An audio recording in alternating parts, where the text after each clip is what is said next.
So in this VistaCreate tutorial video, I am going to be showing you guys how to bold text here on VistaCreate. So the first thing you have to do is open up VistaCreate on your web browser or on the application. Once that is done, add some text to your design. So go to the left-hand side of your screen, press on text, or you can go to the top left here and press on text as well, but we're just gonna go ahead and press on add text. I'll make the text a little bit larger.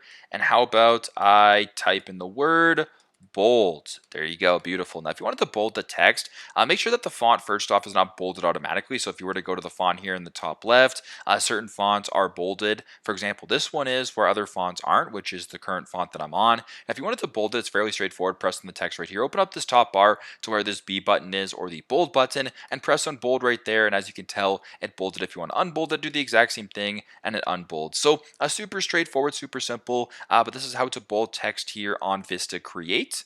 Thanks again for watching and I hope this video helps.